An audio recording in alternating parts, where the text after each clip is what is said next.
अल्लाह अल्लाह बोल रे माझी अल्लाह अल्लाह बोल अल्लाह अल्लाह बोल रे माझी अल्लाह अल्लाह बोल अल्लाह अल्लाह बोल रे माझी अल्लाह अल्लाह बोल अल्लाह अल्लाह बोल रे माझी अल्लाह अल्लाह बोल अल्लाह अल्लाह बोल रे माझी अल्लाह अल्लाह बोल पोड़े बिस्मिल्लाह ओ माझी पोड़े बिस्मिल्लाह পড়ে বিসমিল্লাহ ও মাঝি বাপ মদিনায় চল अल्लाह अल्लाह बोल रे माझी अल्लाह अल्लाह बोल अल्लाह अल्लाह बोल रे माझी अल्लाह अल्लाह बोल अल्लाह अल्लाह बोल रे माझी अल्लाह अल्लाह बोल पाक कलेमा पढ़ते पढ़ते तेना रे पाल तुले माझी तेना रे पाल तुले মদিনাতে পৌঁছে দে রে আমায় যে কোনো গালে মাঝি আমায় যে কোনো গালে पाक कलेमा पढ़ते पढ़ते तेना रे पाल तुले माझी तेना रे पाल तुले মদিনাতে পৌঁছে দে রে আমায় যে কোনো গালে মাঝি আমায় যে কোনো গালে बिना तो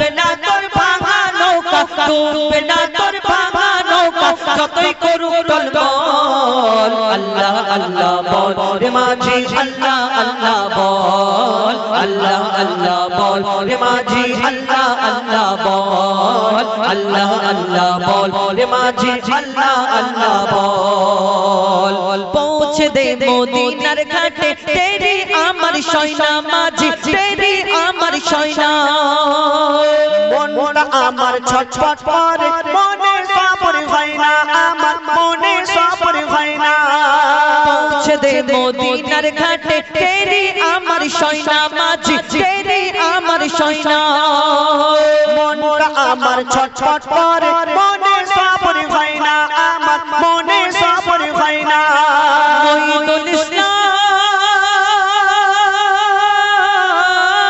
মঈদুল ইসলাম করলে সবর মঈদুল ইসলাম করলে সবর কবেই পাবি রে ফল আল্লাহ আল্লাহ বল রে মাঝি আল্লাহ আল্লাহ বল আল্লাহ আল্লাহ বল রে মাঝি আল্লাহ আল্লাহ বল আল্লাহ আল্লাহ বল রে মাঝি আল্লাহ আল্লাহ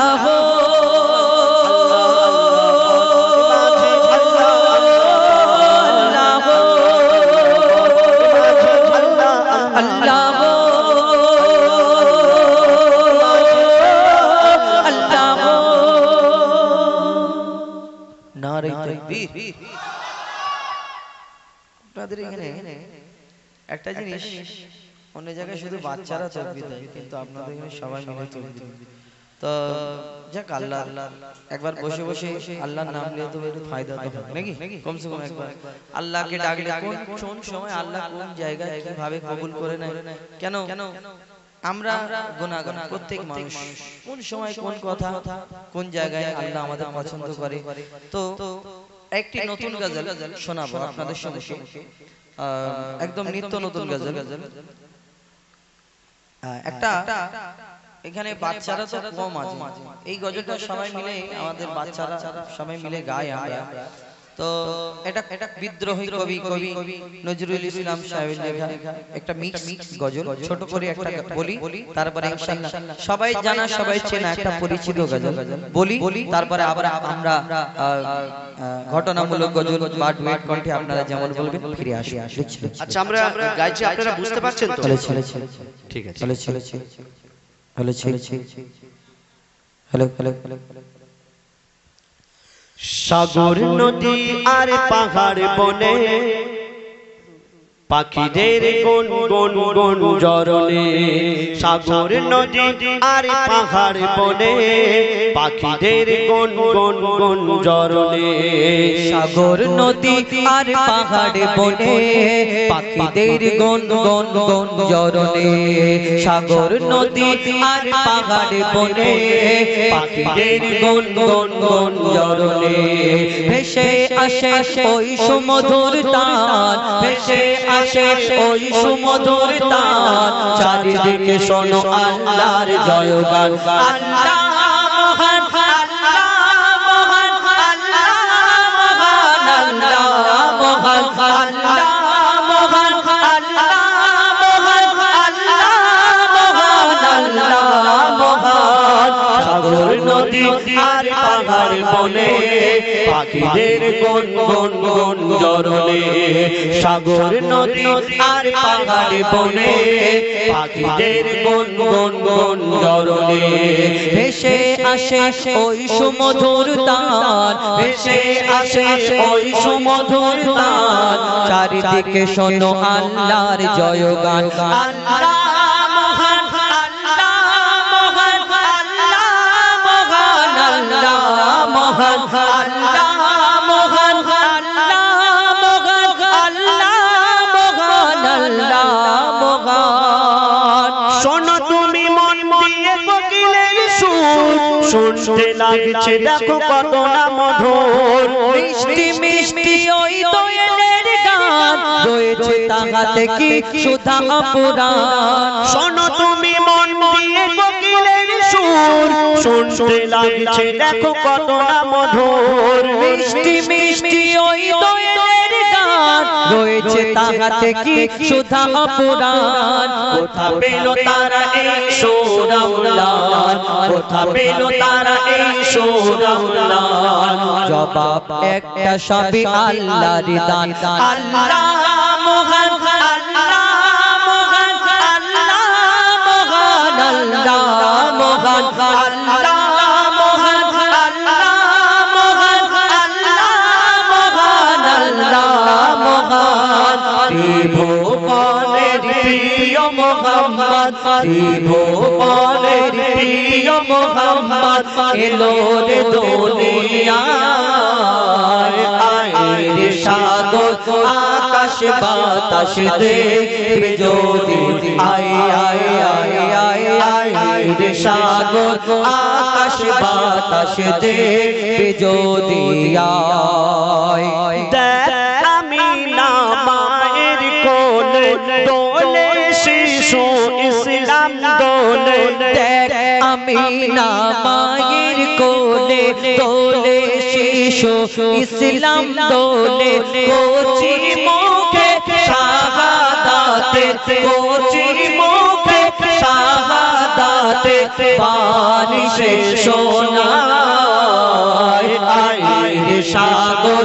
আকাশ বাতাস দেখবে যদি আয় আয় আয় আয় আয় রে সাগর আকাশ বাতাস দেখবে যদি আয় সাগর নদী আর পাহাড় বনে পাখিদের গুন গুন গুন জরনে সাগর নদী আর পাহাড় বনে পাখিদের গুন গুন গুন জরনে ভেসে আসে ওই সুমধুর তান ভেসে আসে ওই সুমধুর তান চারিদিকে শোনো আল্লাহর জয়গান আল্লাহ মহান আল্লাহ মহান আল্লাহ মহান আল্লাহ মহান আল্লাহ মহান আল্লাহ মহান আল্লাহ মহান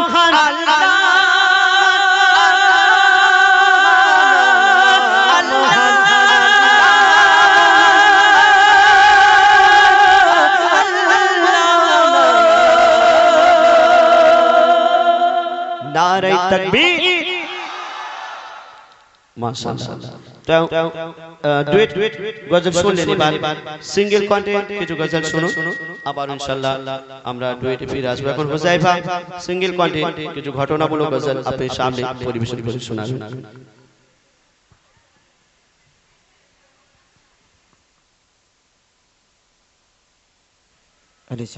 যাই হোক ইতিপূর্বে শুনে সিঙ্গেল কণ্ঠে ডুয়েট কণ্ঠে আপনাদের সঙ্গে আপনারা যেমন পছন্দ করছেন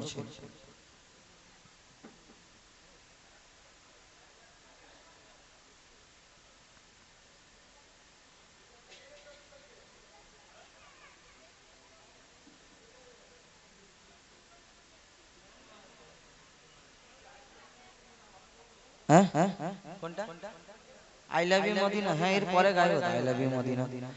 এখন একটা নতুন গজল বলি মুসলমানদের, যেটা আমি তখন বলছিলাম যে ওয়াকফ সম্পর্কে।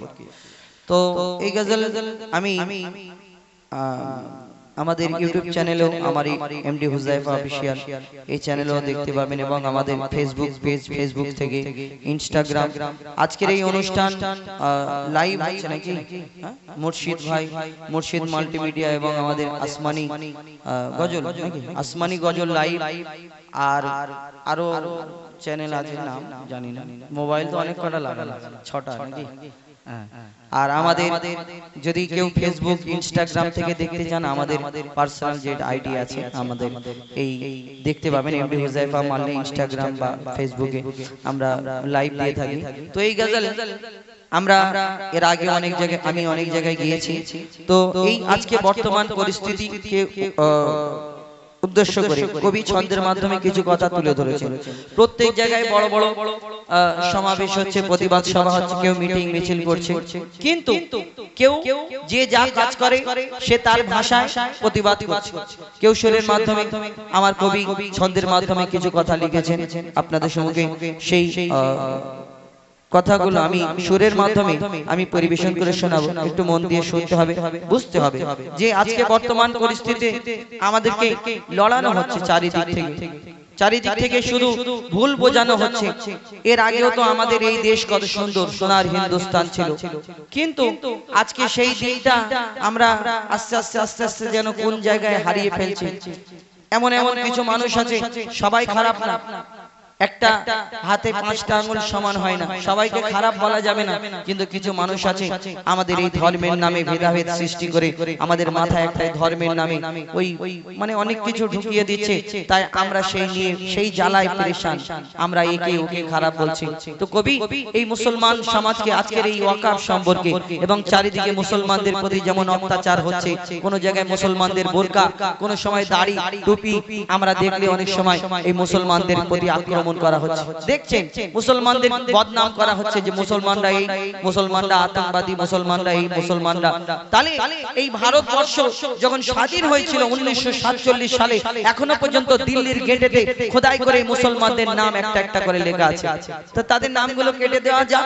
এরকম যদি ব্যাপার হয়, মুসলমানরা যদি কিছু না করে থাকে, 700 বছর মুসলমানরা শাসন করেছিল এই ভারতবর্ষে, কিন্তু তখন যদি এরকম মনে করতো তাহলে শুধু মুসলমানরা এই ভারতে থাকতো না, এই দেশ আমার তোমার সকলের, হিন্দু মুসলমান সবাই মিলে। তো কবি সেই সম্পর্কে অতি মূল্যবান কথাই লিখছে, দেখুন।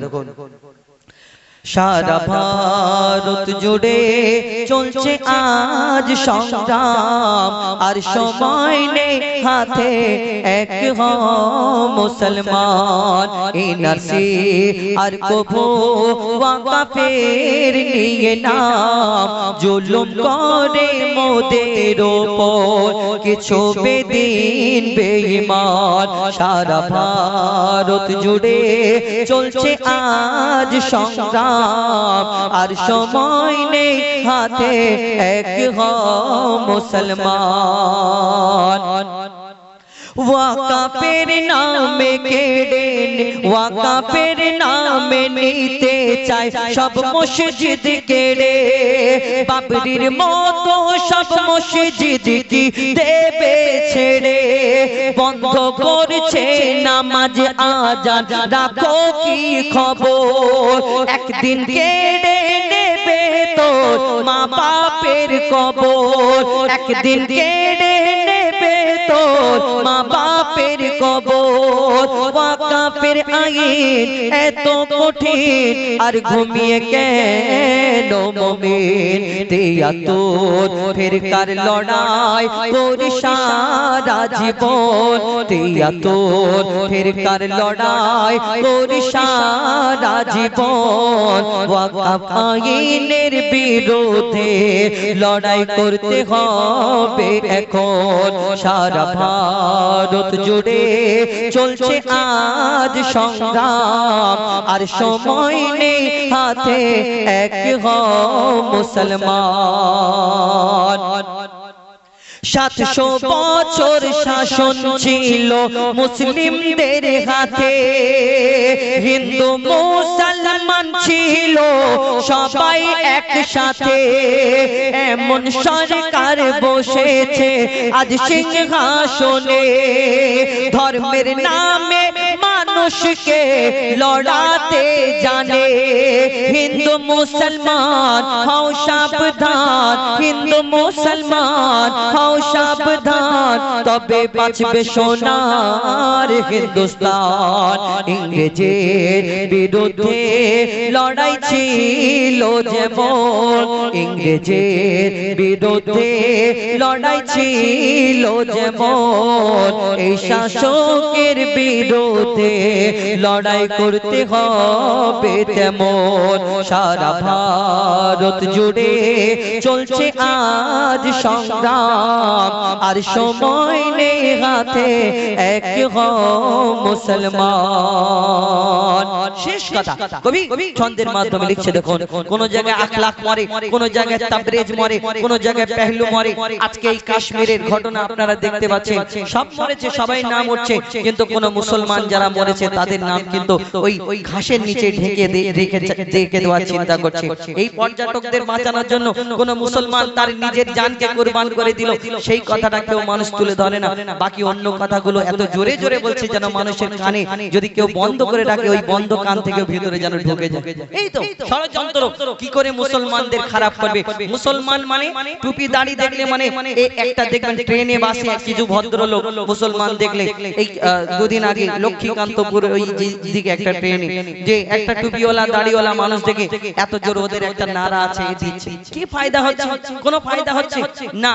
যারা সত্যিকারের মানুষ হবে তারা কোনোদিন এই চিন্তা ভাবনা মাইন্ডে রাখবে না। তো কবি শেষ কথাই লিখছে দেখো, নারী ধর্ষণ, শিশু হত্যা আর মানুষ খুন, সারা দেশে হচ্ছে রোজ এমন জুলুম। বোরখা দাড়ি টুপি দেখলে করে আক্রমণ, জানি না এই হিংসা শেষ হবে কখন।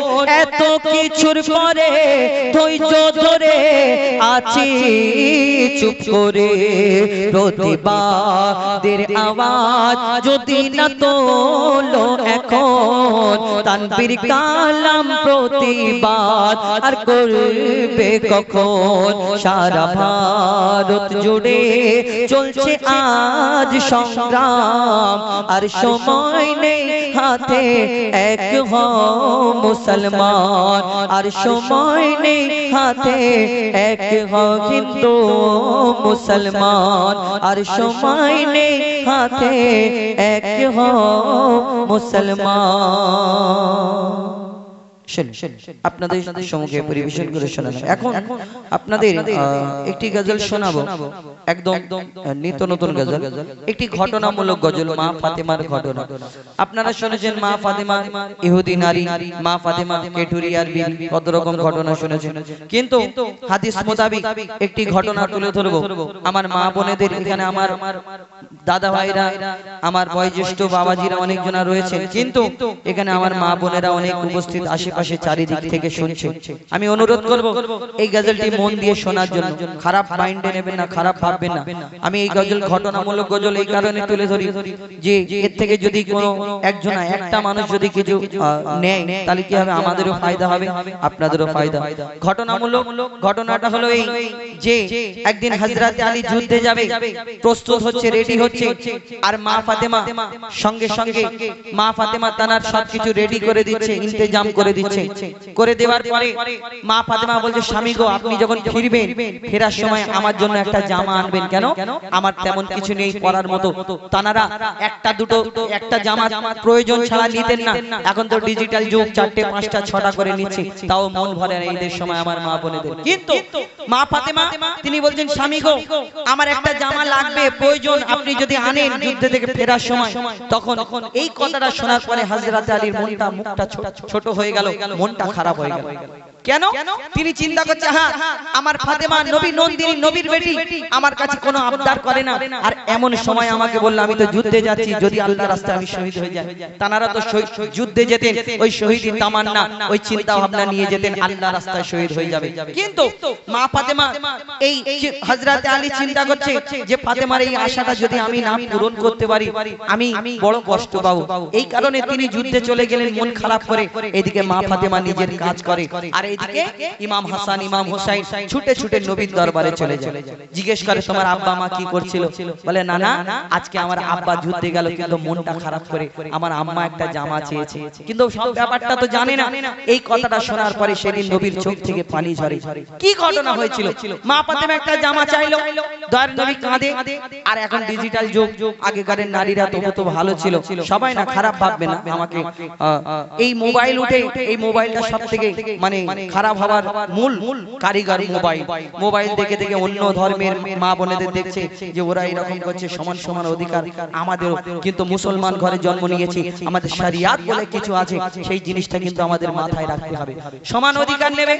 আগেকার নারীরা তো স্বামীদের কত সম্মান করতো, বাইরে থেকে কাজ থেকে ফিরলে সামনে দাঁড়িয়ে থাকতে কি লাগবে। এখন ডিজিটাল যুগ, যদি কাজের বেগ থাকে একটু চাপ থাকে, আর যদি এসে বলে স্বামী বলে হাগো মনির মা কচির মা আমার লুঙ্গিটা কোথায়, যদি জিজ্ঞেস করে, আর যদি একটু কাজের চাপ থাকে তো আমি তোমার কাজ করব, তোমার বাচ্চা কাচ্চা সামলাবো, হ্যাঁ তোমার আব্বা মা দেখবো, তোমার সংসার সামলাবো, কত কত করবো, জোরে গলায় কথা বলে, চেঁচিয়ে চেঁচিয়ে কথা বলে। কিন্তু বলবেন না, যখন ভিতরে যাবেন গুড় গুড় গুড় গুড় করে আওয়াজ হবে, মনে করে আল্লাহ একবার ছেড়ে দাও, কচির বাপ মনির আব্বার পাটা ধরবো আর পড়ে থাকবো জীবন ভর, কোনোদিন ছাড়বো না। মনে করছেন আল্লাহ একবার পাঠাবে, তুমি এরকম না। মন দিয়ে শুনবেন, খারাপ মাইন্ডে নেবেন না। কবি ছন্দের মাধ্যমে লিখছে দেখুন, স্বামীর মনে মা বোনেরা ব্যথা দিও না, আমার নবীর ঘোষণা ঘটনা শোনো মা ফাতেমা, ঘটনা শোনো মা ফাতেমা, স্বামীর মনে মা বোনেরা ব্যথা দিও না, আমার নবীর ঘোষণা ঘটনা শোনো মা ফাতেমা, ঘটনা শোনো মা ফাতেমা।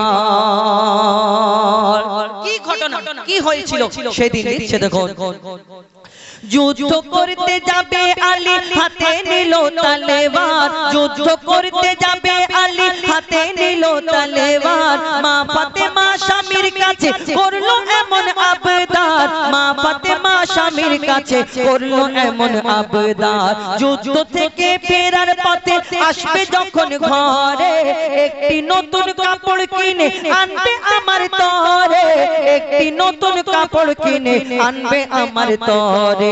এই কথা শুনে হযরত আলী বড়ই দুঃখ পায়, যদি আমি শহীদ হয়ে যাই কে আনবে বলো কাপড় তোমার, কে আনবে বলো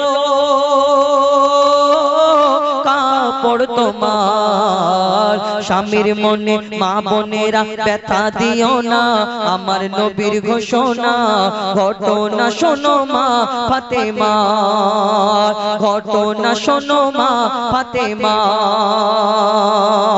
হযরত আলী তিনি যুদ্ধে চলে যান। এদিকে ইমাম হাসান ইমাম হোসেন ছুটে ছুটে নবীর দরবারে, নবীর নানা জান জিজ্ঞেস করে কি করে তোমার আব্বু আম্মু? যখন এই কথা বলার পরে আমার দয়ার নবী সেই দিন কেঁদে ফেলে। কেন? আমার ফাতেমাকে আমি এত শিক্ষা দিয়েছি, আর আমার ফাতেমার জন্য ওই আলী কষ্ট পেল মনেতে, এই কারণে আমার দয়ার নবী সেদিন কেঁদে ফেলে। কি হয় তারপরে কি কবি ছন্দের মাধ্যমে লিখছে দেখুন, দুঃখ ভরা হৃদয় নিয়ে আলী গেল রণে, দুঃখ ভরা হৃদয় নিয়ে আলী গেল রণে, নানার কাছে ছুটে এলো হাসান হোসেন, নানার কাছে ছুটে এলো হাসান হোসেন, আব্বুর কাছে নতুন কাপড় চেয়েছে আম্মি জান, আব্বুর কাছে নতুন কাপড় চেয়েছে আম্মি জান, তাই আব্বুর মনটা খুবই খারাপ ছিল যে সে পেরেশান, আব্বুর মনটা খুবই খারাপ ছিল যে সে পেরেশান। এই কথা শুনে দয়ার নবীর কান্না থামে না, এই কথা শুনে দয়ার নবীর কান্না থামে না, কি ভুল করলো ফাতেমা, কি করলে বলো বেটি আমার, কি করলে বলো বেটি আমার দয়ার নবী সেদিন কেঁদে ফেলে আর এদিন মা ফাতেমা এদিকে নিজের বাড়িতে কাজ করে। তিনি তো বুঝতে পারেনি যে ঘটনাটা এত দূর যাবে, কিন্তু সেদিন মা ফাতেমা কাজ করতে করতে দেখছে একদিন দুদিন তিন দিন হয়ে গেল আমার আব্বা আর আমার বাড়িতে আসে না, আমার আব্বা বাড়িতে আসে না। মা ফাতেমা চিন্তা করলে আমার আব্বার শরীর খারাপ নাকি, ছুটে ছুটে ছুটে ছুটে মা ফাতেমা নবীর ঘরে পৌঁছে যায়। নবীর ঘরের সামনে যখন যায় আমার দয়ার নবী মা ফাতেমার আওয়াজ শুনে অন্যদিকে তাকায়, মা ফাতেমার দিকে তাকিয়ে দেখে না। নবীর বেটি মা ফাতেমা তানার দিকে নবী সেদিন তাকিয়ে দেখে না। কি হয় তারপর কবি ছন্দের মাধ্যমে লিখছে দেখো, যার মুখ না দেখে ঘুমাতো না দয়ার নবীজি আমার, যার মুখ না দেখে ঘুমাতো না দয়ার নবীজি আমার, রাতের পরে রাত কেটে যায় মুখ দেখে না ফাতেমা, রাতের পরে রাত কেটে যায় মুখ দেখে না ফাতেমা, রাতের পরে রাত কেটে যায় মুখ দেখে না ফাতেমা।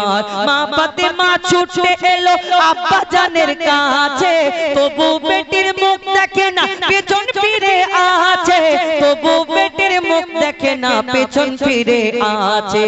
বলছে নবী ও গো বেটি বাড়ি চলে যাও, বলছে নবী ও গো বেটি বাড়ি চলে যাও, আগে স্বামীর কাছে ক্ষমা চাও, তবে করবে ক্ষমা আল্লাহ আমার, তবে করবে ক্ষমা আল্লাহ আমার। কানতে কানতে নিজের বাড়ি পৌঁছে যায়, চিন্তা করে আমার স্বামী প্রাণের স্বামী আলীকে আমি কষ্ট দিয়েছি, হযরতে আলী কষ্ট পেয়েছে হয়তো। তো মা ফাতেমা দরজা বন্ধ করে শুধু কাঁদে শুধু কাঁদে। হযরতে আলী যুদ্ধ থেকে ফেরার পরে পা দুটোকে জড়িয়ে ধরে হাও হাও করে কাঁদে মা ফাতেমা, স্বামী গো আমার জন্য হয়তো তুমি কষ্ট পেয়েছো, এই কারণে আমার আব্বা আমার প্রতি নারাজ, তুমি যদি আমাকে একটু ক্ষমা করে দাও তাহলে আমার আব্বা খুশি হবে, আল্লাহ খুশি হবে। সেই দিন হযরতে আলী মা ফাতেমাকে নিয়ে আর দয়ার নবীর কাছে এসে পৌঁছালো। কেন? দয়ার নবী চিন্তা করতে হযরতে আলী আমি তো এই কারণে কষ্ট পাইনি, আমার কাছে কিছু ছিল না তাই তো কষ্ট পেয়েছি। সেই দিন হযরতে আলী সব কথা খুলে বলে, ইয়া রাসূলুল্লাহ ইয়া হাবিবাল্লাহ আমি এই কারণে কষ্ট পাইনি, আমি তো কষ্ট এই কারণে পেয়েছি। তারপরেও আমার দয়ার নবী সেই দিন বলে, মা ফাতেমা তুমি এ ফাতেমা তুমি শুনে রাখো সেই দিন মা ফাতেমাকে কি বলেছিলেন এই উম্মতের শিক্ষার জন্য। কবি শেষ কথার মাধ্যমে লিখছে দেখো, বলছে নবী আল আরাবী শোনো বেটি ফাতেমা, বলছে নবী আল আরাবী শোনো বেটি ফাতেমা, আলী যদি আজ তোমাকে না করিত ক্ষমা, আলী যদি আজ তোমাকে না করিত ক্ষমা, আমি তোমার আব্বা তোমাকে ক্ষমা করতাম না, আমি তোমার আব্বা তোমাকে ক্ষমা করতাম না। স্বামীকে যে কষ্ট দেবে, স্বামীকে যে দুঃখ দেবে, আমি নবী তাকে চিনব না, স্বামীকে যে দুঃখ দেবে নবী তাকে চিনবে না। কেমন শিক্ষা দিয়ে গেল নবী দো জাহান, শুনে রাখ মঈদুল ইসলাম বলছিল না মা ফাতেমা, বলছিল না মা ফাতেমা, স্বামীর মনে মা বোনেরা ব্যথা দিও না, আমার নবীর ঘোষণা ঘটনা শোনো মা ফাতেমা, ঘটনা শোনো মা ফাতেমা। শুনে ঘটনামূলক গজল। এই দিন আগে এই হাড়োয়ায় ওদিকে আমরা এই গজল বলে যাচ্ছি, এটা বলেছি বলে আমার মা বোনেরা দূর থেকে শোনা যাচ্ছে, দূর থেকে বলছে ও শুধু মা বোনেরা শুধু গজলের মাধ্যমে বলে মা বোনেরা এই করে ওই করে না, এটা কিন্তু আমরা আপনাদের ক্ষতির জন্য আপনাদের দুঃখ দেওয়ার জন্য আমরা বলিনি, তৈরি করিনি। এই কারণে এর থেকে যদি আমরা আপনারা যদি কিছু শিক্ষা নিতে পারেন আমাদেরও ফায়দা হবে।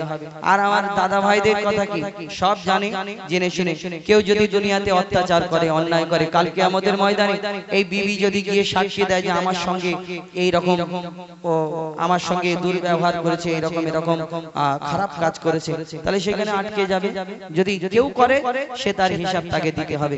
তো আমার দয়ার নবী মায়ের নবী দো জাহানের বাদশা তিনি যা বলে গেছেন, যা দেখিয়ে গেছেন সব আমরা এই উম্মতের শিক্ষার জন্য আমরা যদি প্রত্যেক জিনিসটাকে আমরা চিন্তা ভাবনা করি, মাথায় ঢোকাই, তাহলে বুঝতে পারবো। এখন আমরা কমিটি নাম দিয়েছে, আচ্ছা দিতে বলো, বলে শেষ করতে হ্যাঁ 12টা বাজে। আর সব থেকে বড় ব্যাপার, আমি হুজাইফা, আমার বন্ধু আবুল কালাম, আমি কোনোদিন মাইক থেকে ভয় করিনি, অনুষ্ঠানকে ভয় করি। কেন আমরা 4টে পর্যন্ত গাইনেওয়ালা ছিল, কিন্তু আমার অন্য কিছু হচ্ছে, তো এই কারণে আমি একটু ভাবছি যে কখন জলদি শেষ হবে। মানে ভিতরে খালি গুড়গুড় গুড়গুড় করে আওয়াজ হচ্ছে। সেই বিকাল 5টা পর্যন্ত, এই বিকাল 4:30 পৌনে 5টার দিকে আমরা বেরিয়েছি। আর আমরা তো রাস্তাঘাটে ঘুরে যাই, আর রাস্তাঘাটে আমরা এমন একটা কাজ করি তো বলতেও পারি। যদি বলি আমাদের এই হয়েছে, কেন এই এরকম করে করে করে করে কিছু মানুষ এমন করে দিয়েছে, আমরা যদি বলি জ্যাম হয়েছে, অন্য কোনো অনুষ্ঠান করছিল, ও মিথ্যা কথা বলছে। কেন এটা স্বাভাবিক করে দিয়েছে। আর আমরা এই কারণে কোনোদিন আমরা দুটো করে অনুষ্ঠান নিই, কেন মানুষ গালাগালি করবে, মা বোনকে ফ্রি গালাগালি খাওয়ানো যাবে না। তবুও আমাদের অনেক সময় লেট হয়ে যায়, মানুষ ছোট বড় কথা বলে। আর একটা শরীরের ব্যাপার তো, মেশিন তো না, চেষ্টা করি যতটুকু। একটা আপনারা যখন ঘটনামূলক গজল শুনছেন, একটা ঘটনামূলক গজল আমি শোনাই নাকি মুর্শিদ ভাই, তারপরে আই লাভ ইউ মদিনা, তোমাদের দেবো দুটো, একটা নতুন গজল বলবো, টেনশন নিচ্ছে কেন? হ্যাঁ ও ঘড়িতে 12টা এখন বাজিনি আমাদের।